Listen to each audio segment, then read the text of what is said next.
Hey guys, I'm getting ready to make myself a little bag to use for quilting. It's going to be, I call it a to-go bag. So if you were going to a quilt retreat or even just crafting or something like that and you needed a little bag with you. In my case right now, I'm having to quilt in the living room. So instead of bringing a lot of stuff in the living room, I can bring just this little bag with me of what I need for that project. So, what I'm going to do is I'm going to use this for the front and the back. And then I've cut a long strip that is going to be like the bottom of it. And then it'll come up the sides. So this will be a gusset. So yeah, you would see it coming up the sides of the bag like that on the outer shell. And then I'm going to use this for, that'll be the zipper, that'll be the little zipper tabs at the end. And then on the lining is going to be this, and I'm going to have, this is wrong side out right now, so the same as the zipper tabs. That is going to make the pockets on the inside that I'll be able to put, you know, my quilting items, whether it's snips or thread or needles, you know, various things. And that's going to have pockets on each side on the inside of it. But I still wanted that little flat area between the front and back, or between the two pockets, because it'll give them a little bit of room to bulge out inside. But also if I have something like, I keep a little, it's about a 6-inch ruler that I'll be able to just lay in the bottom of that. So I always have it too. So this is what we're looking at right now. So I'm going to take you to the sewing machine and we're going to start putting it together. Okay, so the first thing I'm going to do is sew some batting, just very thin batting, but this is on the lining. I just want to quilt it a little bit. Not much, but just a little.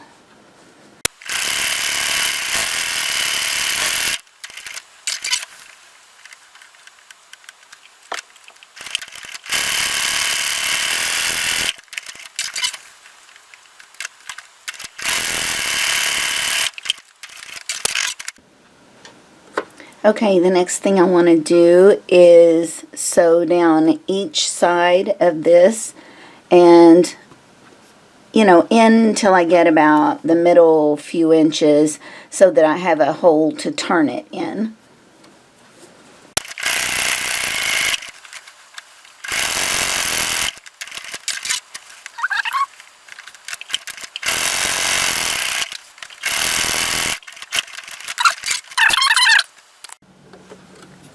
Okay, so I've got that turned, and now I just want to do some top stitching on the top, just the top. So the hole is still going to be open. That's going to be at the bottom.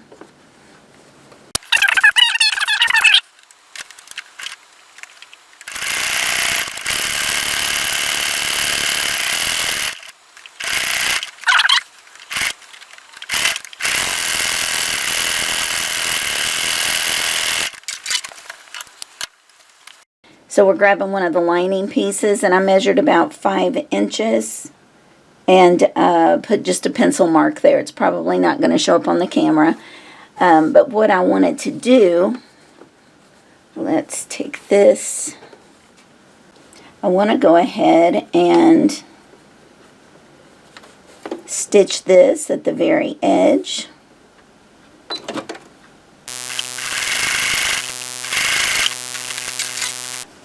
Then I want to stitch this one at the edge. So I'm going to be putting a spool of thread in at least one pocket. So what I'm going to do is I'll be pleating down here. So we'll just assume that, let's put some pins in and see what we can, or clips.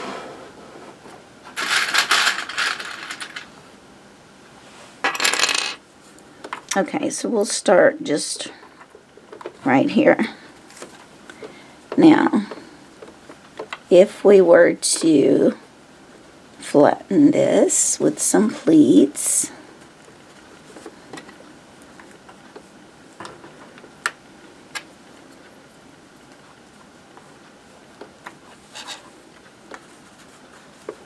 and that's going to be up here, like we'll say that we stitch here, just for example. Oh yeah, see, that gives it plenty of room to slide that thread in there, either that way or that way. Yeah, that's plenty of room right there. So we're going to take our stitch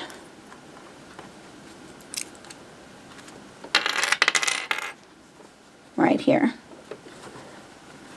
So now I want to just disperse this out for other things that I'm going to want to drop in, whether it's snips or a pack of needles or, you know, it could be various things. So I'm going to, I like the size of that one, so we'll take a seam right here.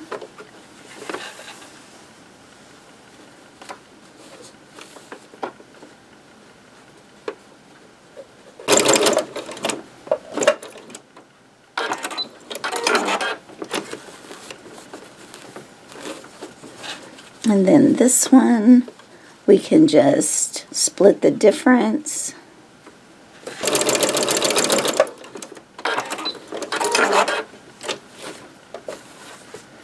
And I'm going to do the same thing to the other side. Okay, so on the outer fabric, I did want it to have some stiffness, so I used a fleece interfacing. I didn't want to quilt it because I like the little design the way it is, but this will give it a little bit of structure. Okay, I've got some double stick tape, and I'm going to try putting this on the top to use with the zipper. I've seen people use this, and I just wondered if it was, you know, better than pins, I guess. So we're going to try it today.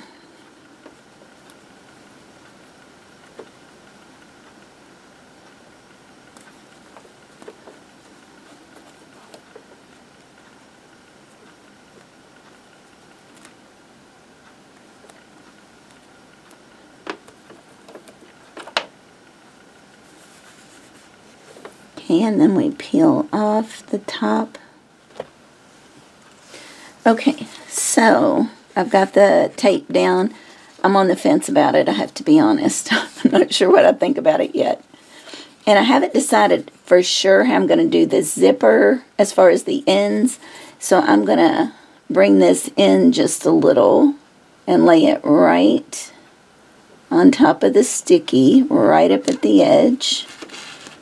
I've already got a piece of it on the lining. So we're going to go ahead and pick this up. Get that lined up and then stick it down to the zipper.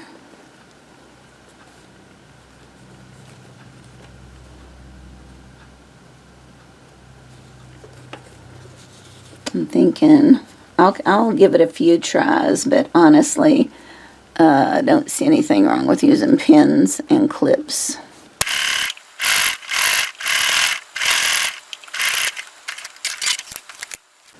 Now we want to top stitch down the side.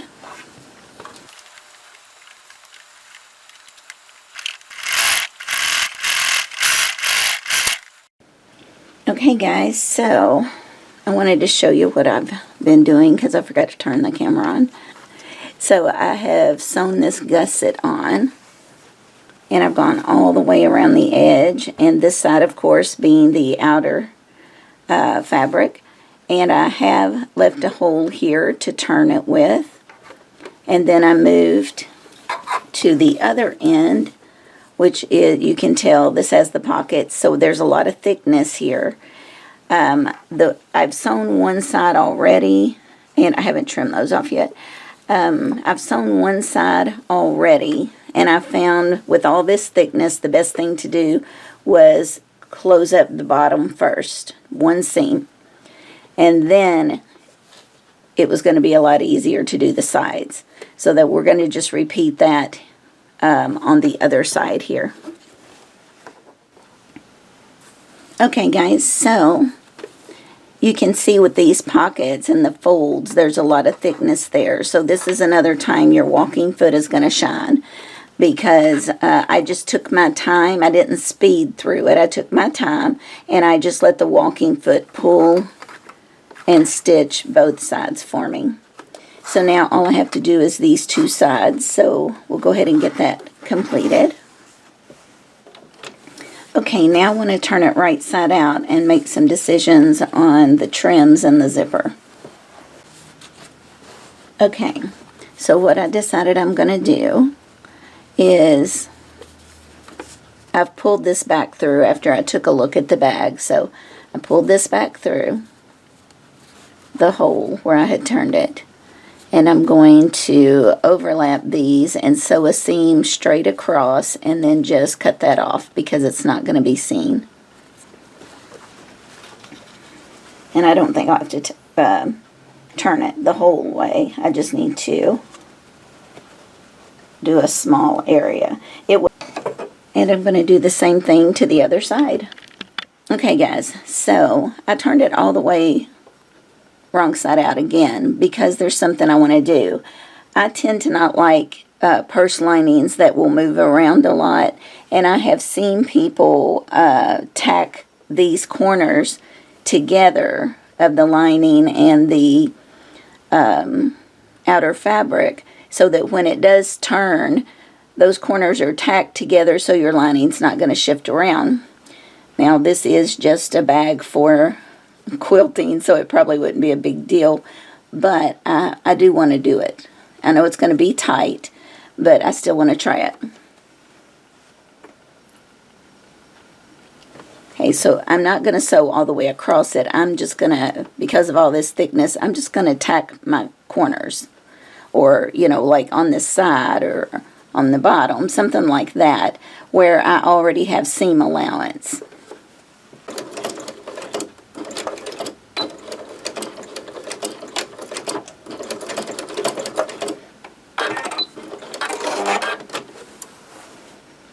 And I'm not even going to go to the other side because that's going to be enough to keep it steady. I mean, as far as, you know, I'm not going to do both edges like this one and this one. One is enough. That's not going to let the lining move. So we go to the other side. And we flatten this out down here so we're at our corners. Do the same thing at this end. And then we want to put them together. And I'm just going to clip it while I decide which is going to be the best place to sew. I think it's going to be over here, so I'm not sewing on these thicknesses.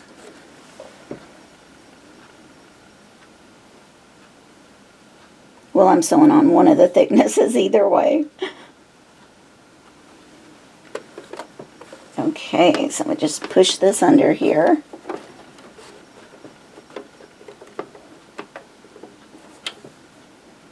Put my needle down. Okay. Taking about 5 stitches. And then I'm going to back stitch those 5 again, and go forward again, and then again back stitch.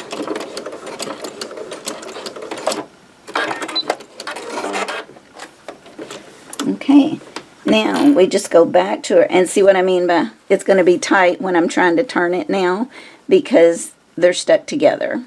But that's okay, you just take your time. I'm going to go back to my hole that I left open and just reach in. I'm going to go to kind of the center there and just start slowly pulling it through.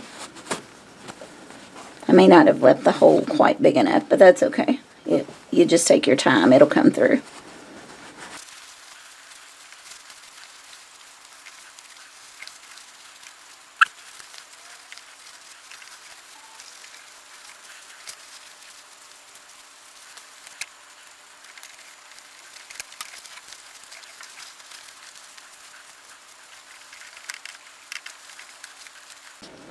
And now you can see these puckers I've got coming around. That is because I was working on doing it square, and I should have just rounded it. I am much better at rounded corners than trying to keep it square. But again, this is just my little quilting bag, so I didn't go in and fix it. I wasn't too worried about it. But if you were doing like a makeup bag for a gift for someone, or a craft bag for a gift for someone, just round your corners and it'll just so smooth. You've seen me do that on other bags. Okay, and so you can see down inside we've got all these little pockets we can work with. And the reason that I wanted this a little bit quilted on the lining was so that if I had, if I was quilting and instead of trying to put my needle back in its box or whatever, I could just, you know, keep a needle and thread stuck into this quilted part without having to go through the lining. So, I mean, without having to go through the outer part. But that's why I wanted just a little bit of quilting in there. But most bags, when you line them, you don't do that. And by doing the pockets this way, it gives room for something large like that thread to slide down into. And then I put plenty of pockets because I usually have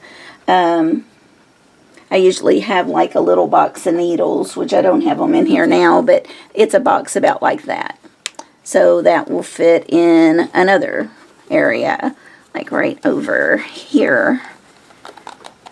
And then the snips would slide in, or maybe you want to carry a seam ripper, you know, and I would find one of the smaller ones and poke that in, or poke it the other way. I would suggest just putting your lid on it and poking it this way so that that doesn't, you know, damage the bottom of the bag, or just lay it sideways. And, you know, I mentioned at the beginning that I wanted that little flat bottom so that I could put my little ruler in there because it was going to be too tall to stand up this way. So anyway, there is our cute little pocket bag. Oh, and right here, I'm going to just take a needle and thread and stitch that closed just like I would a binding or something. It'll be a blind stitch so it won't be seen. Okay, so anyway, guys, I hope you have a great week.